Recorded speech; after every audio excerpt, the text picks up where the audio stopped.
আসসালামু আলাইকুম।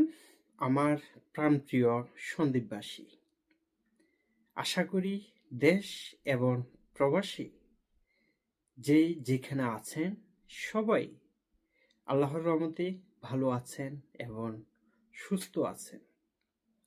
ভালো না থাকলেও সবসময় আল্লাহর কাছে প্রার্থনা করি আপনারা সকলেই ভালো থাকুন, সুস্থ থাকুন, নিরাপদে থাকুন।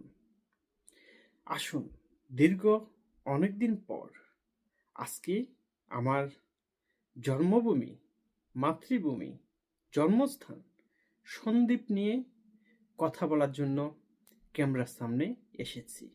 তাও সেটা হলো সন্দ্বীপের বর্তমানে রাজনীতি, প্রতিহিংসা, রাজনীতি পরিস্থিতি নিয়ে আজকে কিছু কথা বলতে ক্যামেরার সামনে এসেছি। আশা করি দেশ এবং প্রবাস থেকে যারা ভিডিওটি দেখবেন সম্পূর্ণ ভিডিওটি দেখার চেষ্টা করবেন, তাহলে হয়তো কথাগুলো বুঝতে পারবেন। কারণ অনেক সময় আমরা ক্যামেরার সামনে কথা বলতে আসলে আমাদের কথাগুলো অগোছালো হয়ে যায়। তো আশা করি সম্পূর্ণ কথাগুলো শুনবেন এবং শুনলে তারপর সন্দ্বীপের বিষয় নিয়ে কি বলতে চেয়েছি আমি সেটা আপনারা বুঝতে পারবেন। আসুন, আমি আমার ব্যক্তিগত লাইফে আমি দীর্ঘ অনেক বছর সোশ্যাল মিডিয়ার সাথে জড়িত। আপনারা হয়তো আমার প্রাণের সন্দ্বীপবাসী, হয়তো অনেকেই আমাকে চিনেন, হয়তো অনেকে নাও চিনতে পারেন। আমি দীর্ঘ ১৬-১৭ বছর দেশের বাহিরে।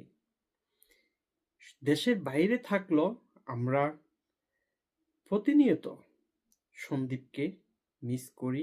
সন্দ্বীপের সেই ছোটবেলার স্মৃতিগুলো সবসময় মনে থাকে।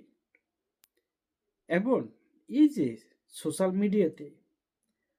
মিডিয়ার যে প্ল্যাটফর্মগুলো আমি ব্যবহার করি, আমি আমার সম্পূর্ণ প্ল্যাটফর্মগুলো আমার জন্মভূমি, জন্মস্থান সন্দ্বীপের নামে সবগুলো আমার প্ল্যাটফর্ম।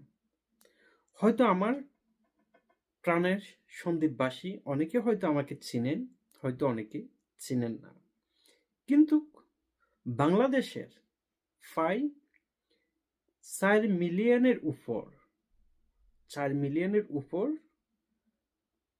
মানুষ আমার সাথে আমার প্ল্যাটফর্মে আছে। বাংলাদেশের